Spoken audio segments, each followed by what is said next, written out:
Servir y acompañar. El estilo de gobierno de José María Escrivá. Texto de Ernesto Juliá, escritor y sacerdote de la prelatura del Opus Dei. Por la gracia de Dios, y a poco de llegar a Roma, en 1956, me tocó en suerte comenzar a colaborar con San José María en su misión como presidente general del Opus Dei.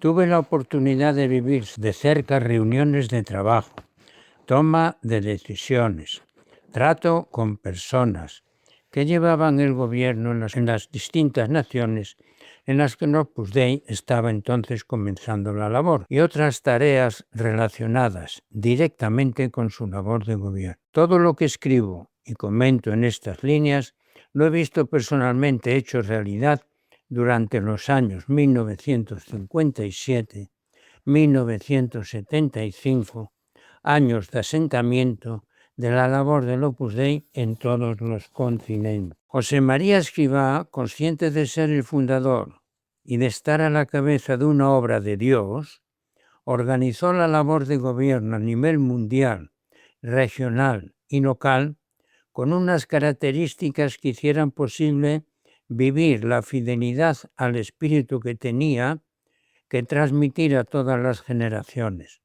la llamada universal a la santidad de todo hombre y mujer, vivida con la conciencia de ser hijos de Dios en Cristo y santificando el trabajo, la tarea de cada día.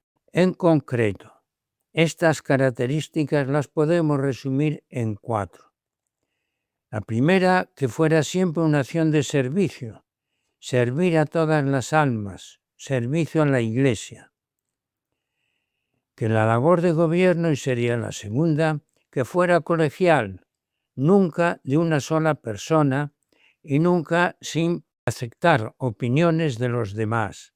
La tercera, que respetara la libertad de todos. Todo orden de gobierno tenía que contar con la libertad de todos aquellos a las que iba dirigida. Y la cuarta, que se llevara a cabo con un profundo sentido sobrenatural. Y estas características las dejó muy claramente señaladas en la entrevista recogida en Conversaciones con Monseñor Escrivá, número 35, y son las siguientes.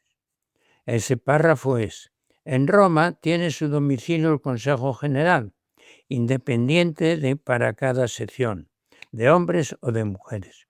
Y en cada país hay un organismo análogo presidido por el conciliario del Opus Dei en esa nación. No piense, le decía el señor Escrivá, el periodista, en una organización potente, capilarmente extendida hasta el último rincón. Figúrese más bien una organización desorganizada, porque la labor de los directores del Opus Dei se encamina principalmente a hacer que a todos los socios llegue el espíritu genuino del Evangelio, espíritu de caridad, de convivencia, de comprensión, absolutamente ajeno al fanatismo, a través de una sólida y oportuna formación teológica y apostólica. Y seguía. Después, cada uno obra con completa libertad personal y formando autónomamente su propia conciencia. Procura buscar la perfección cristiana y cristianizar su ambiente, santificando su propio trabajo intelectual o manual, en cualquier circunstancia de su vida y en su propio hogar.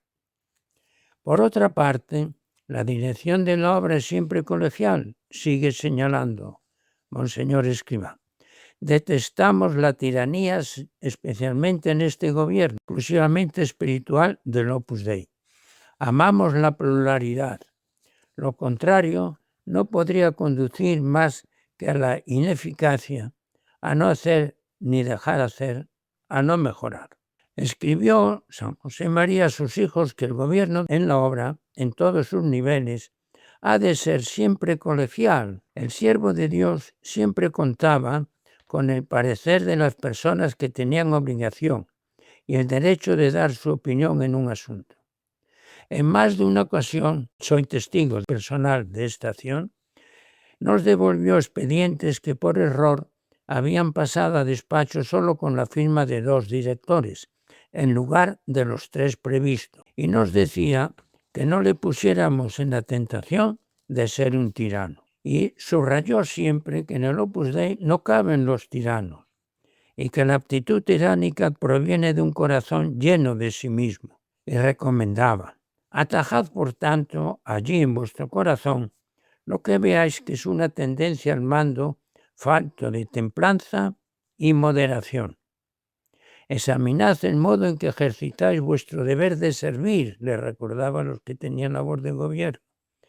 Mirad que no se introduzca en vuestro espíritu el afán desconsiderado de tratar como propietarios los asuntos de gobierno y de formación. Y de manera particular, a quienes hacían cabeza en el gobierno colegial, les indicaba que hablasen los últimos en el ejercicio del gobierno, para que no limitaran la libertad de los demás, y les recomendaba que no se hicieran insustituibles y que tratasen de descubrir y de formar a posibles nuevos hombres de gobierno. San José María fue siempre muy delicado al mandar y al enseñarnos a mandar, si se presentaba el caso y nos correspondía hacerlo. Nos decía: en la obra no conseguimos que vuestros hermanos obedezcan, si no es por favor, a tiros no lograremos nada. Pedía las cosas por favor, rogaba que le perdonásemos si tenía que recordarnos algo que retrasábamos en entregarles. Si tenía que pedir varias cosas seguidas, se disculpaba. El día 31 de enero de 1969 me encargó un trabajo y me preguntó si podía llevarlo a cabo. Le dije que sí, que lo haría con mucho gusto.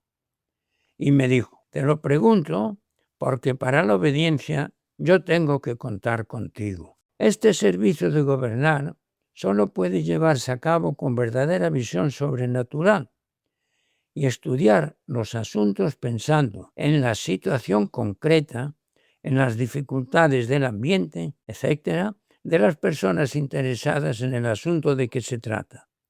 Gobernar, decía, es en primer término poner los medios sobrenaturales, pero además de poner todos los medios sobrenaturales, gobernar es poner también los medios humanos sobrenaturalizados. Y ya voy a recordar una serie de frases del fundador.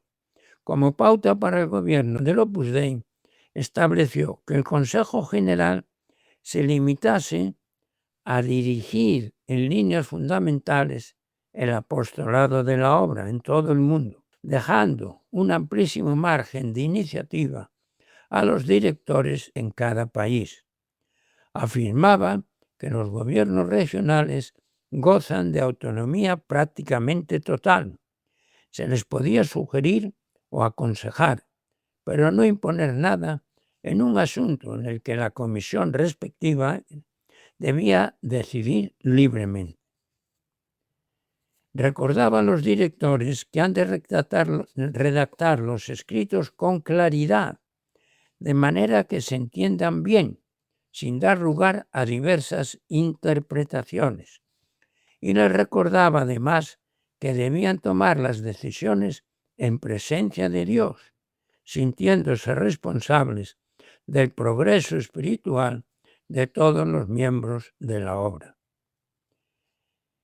Educó con su ejemplo, su palabra y sus escritos a sus hijos que ocupaban cargos de dirección en el Opus Dei, de manera que no ambicionaran los cargos, sino que tuvieran ansias de servir y que consideraran que su trabajo era una labor de almas y por consiguiente lo más importante era que ellos fueran santos, rezadores, porque nadie puede dar lo que no tiene, insistía. Y con el gobierno del Opus Dei se pretende solo ayudar a los demás para que sean santos. A la pregunta de Enrico Zuppi y Antonino Fugardi del Osservatore della Domenica sobre cómo está organizado el Opus Dei Entre otros detalles responde: alguna vez, ante el asombro de alguno, he llegado a decir que el Opus Dei, en ese sentido, es una organización desorganizada.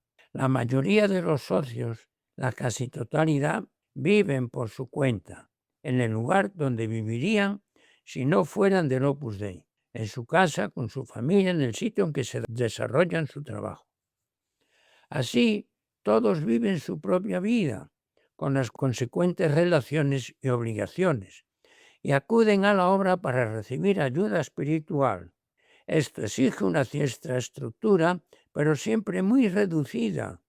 Se ponen los medios oportunos para que sea la estrictamente indispensable en todas estas labores de gobierno. Y decía: existe en cada país un gobierno regional, siempre de carácter colegial, presidido por un consiliario, y un gobierno central formado por profesionales de muy diversas nacionalidades, con sede en Roma. El Opus Dei está estructurado en dos secciones, una para varones y otra para mujeres, que son absolutamente independientes, unidas solamente en la persona del presidente general, el prelado actualmente. Espero que haya quedado claro, termina así su intervención, qué quiere decir organización desorganizada. Y lo que quiere decir es que se da primacía al espíritu sobre la organización, que la vida de los socios no se encorseta en consignas, planes y reuniones. Cada uno está suelto, unido a los demás por un común espíritu y un común deseo de santidad y de apostolado, con un sentido muy grande de formar familia y procurar santificar su propia vida ordinaria. En resumen, San José María vivió, me atrevería a decir, que en plenitud las características de la labor de gobierno que aconsejó que se vivieran siempre en el Opus Dei, y vuelvo a recordar, en concreto, que fueran siempre una acción de servicio, servicio a todas las almas, servicio a la Iglesia, que fuera colegial, nunca de una sola persona, que respetara la libertad de todos, que se llevara a cabo con un profundo sentido sobrenatural.